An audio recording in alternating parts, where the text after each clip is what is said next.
Hey everybody, welcome to Church History for Chumps. My name is John Simon. I'm here with my wonderful partner in crime, Thomas Duell. Hey man, we didn't have an episode last week. I know, it arrived. It was dead on arrival. A few people asked about it. Did people ask you about it too? Not personally. Okay. I haven't been on Instagram though, so maybe. Oh, there we go. Yeah. I made a post on Instagram. We got a few people who were like, "Boo," and I understand. Yeah. Did you like the cool what was it? Parker the podcast pickpocket? Yeah, that was pretty clever. Mm-hmm. Yeah. It was interesting. I was wondering like, how do we approach this? And then I thought this is actually a really cool story. So Tommy and I recorded an episode last week. We recorded it front to back, sent it to our editor, got the polished version back, and I was minutes away from sending it or putting it on our little distributor app. And like throughout the episode recording it, like we chose an episode, which is a topic that we'll probably revisit at some point in the future, not anytime soon, just because we're not really rushing back into it. But it was kind of a topic that pressed both of our buttons in opposite directions. And so I remember as we're recording it, I'm just thinking to myself, man, John, you sound so smart right now. John, you're so good at this. And I'm like, man, Thomas is he's the worst, but I'm sounding so good. And Thomas was like, dude, I feel really weird about this episode. This doesn't feel very historical. This feels it felt like kind of a fight. And I'm like, this dude's crazy. And then I listened back through the recording and I am just like my jaw hit the floor because I was like, I feel like a word I can't say on a family friendly podcast, but I feel like a punk right now. I feel like I'm super adversarial and I'm like, we could put this out and people might love it, but it's drama. Maybe people like drama, but I'm like, I don't want to put this out. This isn't us. This isn't the Chumps, you know? Yeah. So, and I felt the same way. Yeah. I did my own introspection and I was like, I didn't really like how I handled myself on the podcast, and in some ways, I think it was a good example of how Christian brothers can't argue, because we certainly did argue on that podcast. Yeah. And I will even say, like, we didn't cross any lines when we were arguing. I think that it was just kind of boiled down to, it wasn't really our content. Like, wasn't like what we like to offer. Yeah. Oh, exactly. I agree with that. And I think that there at least in the form that it came out. Sure. Yeah, no, I agree with that. And we had this really cool moment where we're kind of going back and forth over text message, and Thomas is like, I'm really not sure if we should post this, and I'm just kind of like, nah, dude, it's good. We argue, but it's fine. And then there's this moment of like 10 minutes where neither of us are saying anything, and I'm just like, I need to apologize. I'm a little upset and I'm still a little in my feelings, but I need to apologize. So I just text out this long text, like, dude, I'm sorry. I threw you off guard. I was not being courteous or loving in that conversation. I feel like a punk. And yeah.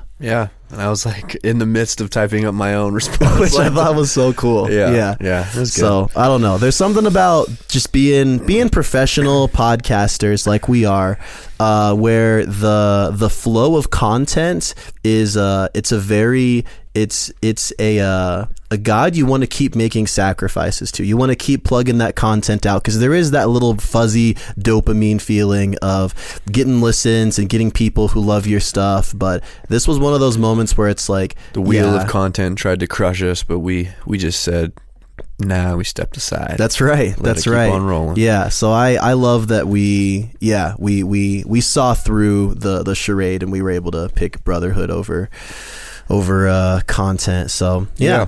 I was glad. Good stuff. Cool. That's cool. Hey, so I haven't told you what we're doing today, right? Yeah, which was part of the problem last week. Well, guess what? Here we go again. No, this is gonna be a fun one. I had a lot of fun researching this one. So, the listener already knows what we're gonna be talking about, but Thomas doesn't. Man, they know something I don't. They do. Oh yeah, I'm gonna goof with Thomas for a little bit. Now, what we have here is a showdown. Okay. Okay. This is a toe-to-toe face-to-face, head-to-head battle. All right. Just an outright slobber knocker between two figures of opposite worlds, and it's incredible. So, in the red corner, at 52 years of age, hailing from Tuscany of the Western Roman Empire, weighing in at 165 pounds, which I estimated. I don't know. I just kind of rounded. Some call him the Southpaw Sovereign, others the Pontiff Powerhouse. He's battling from the Vatican. He's the Roman Rumbler, Pope Leo the Great. All right. Yeah. That was a pretty good intro. I wrote so many Pope boxer nicknames. Can I read a few more? Yeah. Let's see. The Roman Rumbler, the Italian Stallion, which is Rocky, but still applies. Yeah. Heaven's Haymaker. Ooh. I like that one. And then I think my favorite was the Rope-a-Dope Pope. So Pope Leo the Great. So let me give you a little bit of context about our first contender. So Pope Leo the Great, very interesting figure in the 5th century in early Christianity. And for those of you guys who have listened to some of our earlier heretical series, Pope Leo the Great's kind of tenure overlaps with a lot of the heresies that we talked about, like Nestorianism, Eutychianism, Pelagianism. So he was appointed as the Bishop of Rome in the year 440. So he's a 5th century guy, around the same time as dudes like Augustine. And he inherited a political climate that was very, very hostile. The church was riddled with conflict and heresies, like we just talked about. There were rivalries amongst various sees of the church. Remember, that's S-E-E-S, not, like the water. Specifically between Rome and Constantinople, they were kind of like not big fans of each other. But politically, the Western Roman Empire was in a terrible place because it had basically expanded to the point to where there was so much infighting, there were so many civil wars, there was so much internal conflict that they were extremely vulnerable to external attack. And we'll get to that external attack in a second.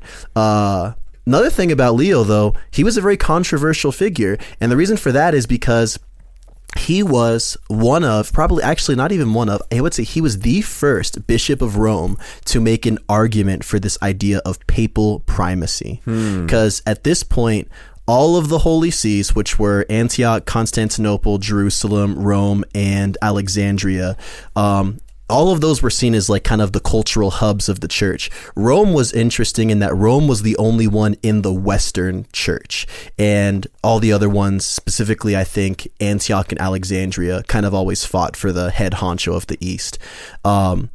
Leo was the first to kind of be like, here's the thing. Peter was appointed as the head of the church by Christ, and Peter was martyred not in freaking Turkey somewhere, but he was martyred right here in Rome. So he kind of extended this idea that I, being the Bishop of Rome, have inherited something. And there's all these weird, like, kind of stories about him where it's like he would give a speech and then somebody from the crowd would be like, the Apostle Peter has spoken, or something like that. Like he saw himself as this continuity of Peter, who was the head of the apostles, and the apostles who were the head of Christ's followers. So I can't remember where I've read this before, but I've heard it said that even dating back to like the 2nd century Christians, there was a sense that they all did look to the Bishop of Rome in a kind of first among equals way. Mm-hmm. So A, based off what you know, is that true? And then B, is he like adding to that with the language that he's using to describe himself? That's a good question. I don't know if the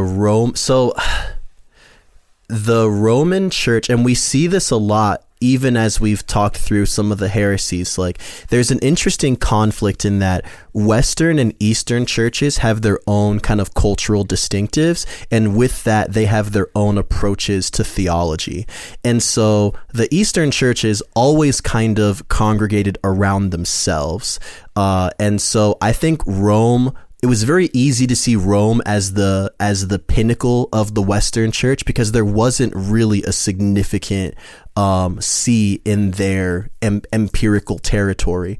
I don't know if the other Eastern churches saw Rome as kind of the first among equals yet. That would kind of start to happen over time. And then, as we know, eventually that's going to come to a boiling point in about 500 years. And then the schism's going to happen, where the patriarchs of the East are basically going to say that the Pope is usurping too much power.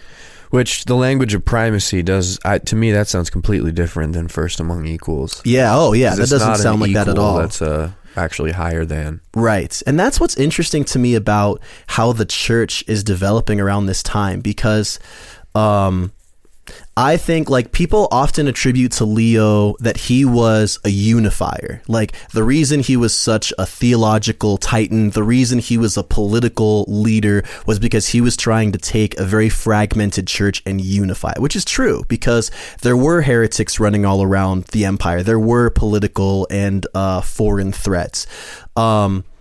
So I think that when he kind of said, listen, as the Bishop of Rome, I've got the sauce and your favorite rapper does not have the sauce. Like, I think that when people in the West heard that, they were like, yeah, we can get on board with that because it was a unifying thing. I think people in the East saw that as like, why is he? Because I think there was some rivalry between like, who had the great, because what had happened, I forgot to mention this, is that when Constantine founded Constantinople, he issued that the new Rome is what it was called. So there was always kind of this conflict between Rome had a lot of significance within the early church, but then Constantine, the first Christian emperor, kind of moves the capital away from that. So I think there was always this rivalry. Yeah, like I said, but it's interesting. And so obviously Catholics love Leo because he's the first one who they would say stepped into a position that was ordained by Peter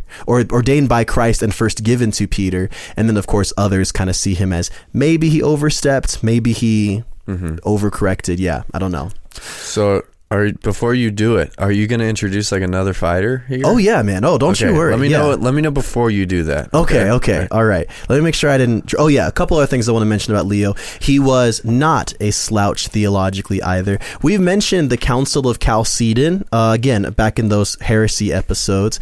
So Leo, in the midst of Eutychianism and Nestorianism, which the Nestorians were the ones who did not like the idea of calling Mary the Theotokos, and they would be accused of kind of splitting Jesus's nature as divided between humanity and divinity, and they would say that Mary was only the mother of his human side, not his divine side, which as far as orthodoxy goes, we do not like that distinction. We think it's unhealthy. And then Eutychianism was this idea that Jesus only really has one nature. They're kind of melded together, but it's mostly his humanity that's melded into his divinity. So Leo sees these heretical threats and he recognizes them as heretical threats. And so he pens a letter that would go down in history as Leo's Tome, which affirmed an orthodox view of Christ's nature. And Leo's Tome would be a big topic of discussion at the Council of Chalcedon, which even though Leo wasn't physically present for, was like very like the people basically really rallied around what he said, and that was what made it very straightforward to say, okay, these two are heresies because Leo has made this very clear for us. That goes pretty hard to write something and it just gets called like the Tome of it was technically a letter, but it wasn't called some dainty letter name. Yeah, no, it was a tome. The Tome of Leo. Yeah, it's solid. So yeah, while many people see Leo kind of as just the dude that solidified the role of the Pope in the Western Church, he was also like a defender of the faith in the same way that our dudes like Athanasius and Cyril and the Cappadocian fathers. He was ready to rumble. So you ready to introduce our next character? I am. Yeah. Okay. All right. What are you gonna do? Well, I'm gonna give you a little like background music to like. While you're are you introducing them in the same manner? Oh, of course I am. Yeah. I can't say what instrumental this song is for. It's not an endorsement. Okay. And I don't even know if this is going to work. This is on Spotify. Yeah. Sometimes instrumental versions don't quite line up. Hey, Ray, if this is bad, just throw in your own stuff, man. I trust you. Yeah. Maybe just some Rocky fight music or something. Let me timestamp this. Okay. Yeah. You ready? Yeah, I'm ready. Rock? I'm ready.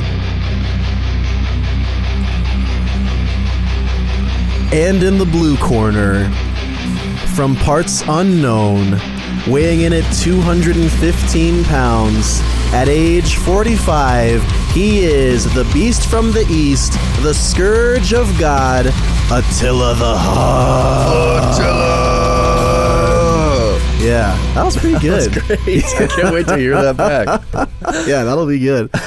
All right, so yeah, his contender was Attila the Hun. So one thing I learned reading this as someone who that watched, caught me off guard, by the way. I was not ready for that. That's why I didn't tell you, man. Sometimes my surprises are good. They're sometimes evil, but sometimes good. Also, dude, I didn't know. So you've seen Mulan, right? Yeah. You know how they're called the Huns? Mm-hmm. They weren't Huns. They were like Mongols. In Mulan? In Mulan, yeah, They're the bad just Mongols? guys. Yeah, because the Huns, because this was like, I don't know, Way older. way later. Yeah, they've got way more advanced technology. The Huns were around in like the 5th century. Okay. Like way before. And the Huns also weren't from Mongolia. They were from like northeastern Europe, I want to say. Wow. Yeah. Everything is falling into place in my mind now. Oh yeah. So yeah, the Huns, they were a largely nomadic. So these guys just look like Polish dudes or something. I think like so. that. Well, I think they're mostly related to Hungarians, which Okay. comes from Hun. You know. Got it. But that's kind of, I never knew that. I kind of thought Attila the Hun was this like, you know, mildly Mongolian looking dude, and he I don't know, he looks different. I'm looking up pictures of Hungarians. Yeah, there you go. That's Attila right there. Okay. So yeah, the Huns were a nomadic group, and I did a little bit of I listened to a really awesome Dan Carlin podcast about the Mongolian Empire or the Mongol Empire, and it's very, very similar. This was a nomadic people, which means that they lived a very rural lifestyle, a very like transient lifestyle, and their strategy was very similar in that they would gather with other nomads. They were led by a really genius military strategist, which would be, of course, Attila in this case, and Genghis Khan in the case of the Mongols, and he just led them west into Europe and just dominated territories, just like swarmed them. They were horseback archers, which was pretty advanced at that time, and yeah, they decimated people, and they were brutal. They had a tendency to kind of do this scorched earth thing where they would come through an area and slaughter the people, destroy their resources, literally get rid of all their food. Like it was like irresponsibly destructive, because at a certain point you're just kind of, you know, shooting yourself in the foot, which we'll get to. They swarmed west. They dominated areas in the Balkans, areas in present-day France. They fought back and forth with the Eastern Empire quite a bit, even though they were never able to take Constantinople. They finally made it to the northern part of Italy, and they were dead set on Rome. They had a reputation of being not just efficient warriors, but also especially cruel. They brought back crucifixion, which, you know, that's a comeback nobody needed. They would crucify their enemies. They would also impale their enemies through big spikes and kind of leave them there to die. Yeah, they were just pretty gruesome, awful dudes. And so you've got the most dangerous man in the world leading an army of tens of thousands of men behind him. And the Roman emperor, the Western Roman emperor is like, we don't have even close to the number of resources to fight them off, because again, they've been fighting internal battles, they've been fighting off other external threats, and so he decides to send an embassy to meet with Attila, and that ends up being an embassy of one person, Pope Leo the Great. Dang. A 60-year-old dude. And so I'm just going to read this excerpt that I found that kind of tells this story. And I will preface this with, one thing I love about Catholics is that they like adore embellishing their history a little bit. Like I'm sure like there is history to say that at least the bare bones of this happened, but they probably glossed it up a little bit. But either way, here we go. Attila, the leader of the Huns, who was called the Scourge of God, came into Italy inflamed with fury after he had laid waste with most savage frenzy Thrace and Illyricum, Macedonia and Moesia, Achaia and Greece, Pannonia and Germany. He was utterly cruel in inflicting torture, greedy in plundering, insolent in abuse. Then Pope Leo had compassion on the calamity of Italy and Rome, and with one of the consuls and a large part of the Roman Senate, he went to meet Attila, the old man of harmless simplicity, venerable in his gray hair and his majestic garb, ready of his own will to give himself entirely for the defense of his flock, went forth to meet the tyrant who was destroying all things. He met Attila, it is said, in the neighborhood of the river Mincio, and he spoke to the grim monarch, saying, "The Senate and the people of Rome, once conquerors of the world, now indeed vanquished, come before thee as suppliants. We pray for mercy and deliverance. O Attila, thou king of kings, thou couldst have no greater glory than to see suppliant at thy feet this people before whom once all peoples and kings lay suppliant. Thou hast subdued, O Attila, the whole circle of the lands which it was granted to the Romans, victors over all people to conquer. Now we pray that thou, who hast conquered others, shouldst conquer thyself. The people have felt thy scourge. Now as suppliants they would feel thy mercy." As Leo said these things, Attila stood upon his venerable garb and aspect, silent as if thinking deeply. And lo, suddenly there were seen the apostles Peter and Paul, clad like bishops, standing by Leo, the one on the right hand, the other on the left. They held swords stretched out over his head and threatened Attila with death if he did not obey the Pope's command. Wherefore Attila was appeased, he who had raged as one mad. He, by Leo's intercession, straightway promised a lasting peace and withdrew beyond the Danube. Wow. So, yeah. So what do we know? What do we know historically? We know that this meeting did happen. We know that at the conclusion of this meeting, regardless of what was said, whether there were really visions of the apostles holding swords over Attila's head, we do know that Attila went home after this, and Attila would die pretty soon after. A very mysterious, like some think it was something he was killed by one of his concubines or one of his wives, I believe. I forget what some of the other running theories are, but it was very mysterious. Yeah, some think he like died of like a terrible nosebleed.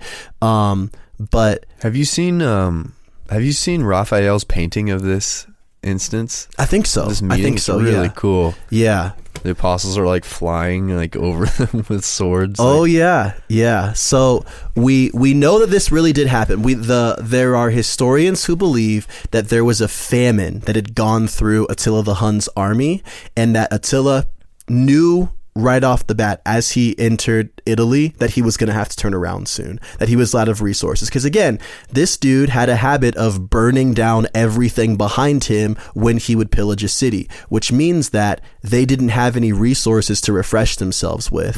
And since they had all gotten sick and many of them had died, they were in no position to keep moving forward.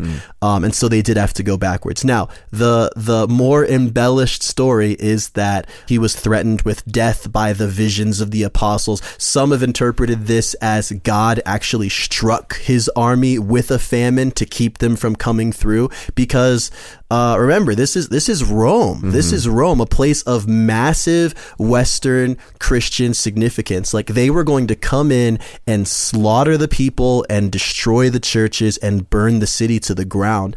And at this moment, that didn't happen. And that's an incredible moment in history. And if you are a guy who is making a point that you are the leader who has inherited an apostolic leadership from Peter himself, and you pull off something like this, yeah, dude, it is the best feather in your cap that you could wear. One last thing I'll say is that there is an interesting like sequel that happens to this about 3 years later, and this would be the end of the Western Roman Empire when the Vandals are going to come in to Western Rome through Carthage, I believe, and they're going to pillage Rome. And there's a similar meeting between the king of the Vandals and Leo once again, where he kind of begs for mercy, says, I'm asking you to spare us, even though you don't have to. And the king looked to his people and said, 14 days, pillage all you want. But the agreement that they made that he abided by was you can't kill anyone and you can't burn anything. And so they came and they took, jewels and gold, and they robbed people's houses, but nobody was murdered. And the city was not burned down. And after 14 days, just as they promised, they left. Wow. And so Rome was once again spared, and spared because of this guy. Yeah. Crazy. So, yeah, I don't know. That's a cool story. I think I'm a big fan of it. Yeah, I think it's pretty awesome. I really like the part where he encourages him to kind of submit his kingship to the kingship of Christ and to conquer himself. Yeah, that's cool. Easily my favorite line. There's a few other versions that I found that kind of like try to paraphrase his words. Obviously, we don't know exactly what he said. There was a historian who wrote some things down, but we know that things have probably been a little embellished over the years. But yeah, there was one that was like it was very like Ecclesiastes flavored, where Leo is essentially like, you've conquered everything and you've like consumed and taken to your heart's desire, and yet you are still an incomplete man. So he's basically like, you're look, just a little boy still. Yeah, I mean, he does it in a way that's still very vulnerable as this old man is, but he's essentially like, that pillaging and taking everything to your heart's desire will not give you what you're looking for. Nothing greater is waiting for you in Rome than what you've already done up to this point. So he's basically like, dude, if you're still looking for something through this, like, bloodshed, you're not going to find it here. So you might as well just go back home. Both of those make a lot of sense to me, because I think about like what would speak to the heart of just a man gone wild. Yeah, like a bloodthirsty tyrant. Yeah. Probably begging for mercy, isn't going to do it, because thousands of people have already done that and it didn't pull it off. But something about the challenge there, of the soul, and just the meekness of it. You got this 60-year-old man who's not going to be too long from dying just of old age, and he comes out in these like very venerable religious like garments, but he's very fragile. He's not a warrior, he's not a soldier. The emperor sent this dude. The emperor wasn't even there. So there's something about just we're not gonna blow smoke. We're not gonna pretend we have more power than we do. We're just gonna come to you humbly and ask for mercy. And it's a crazy story. Yeah, that's good. And miraculously, like, the reason it was I had that same kind of question of like, well, who are the Huns now? And it's like the Huns as like an ethnicity / nationality like doesn't exist anymore. So you think 1,500 years later, this massive like, advanced strategic military power, not only like there's very little historical left about them, but even their bloodline doesn't exist. And then the Roman Catholic Church is like, boom, we're still here. So yeah, every now and then we like to pretend that we're very pro-Catholic at Church History for Chumps, and I guess we're just pro-church. So I don't know. Take that for what you will. We're Catholics. Yeah, it's a little C. It's Reformed Catholics. That's right. That's right. I like that. That's cool. All right. Well, it's kind of a short one, but I feel pretty good about that. Yeah, good stuff. You feel good? Mm-hmm. Cool. All right. Well, gang, thanks for sticking around. We'll see you real soon. God bless you. Bye, guys.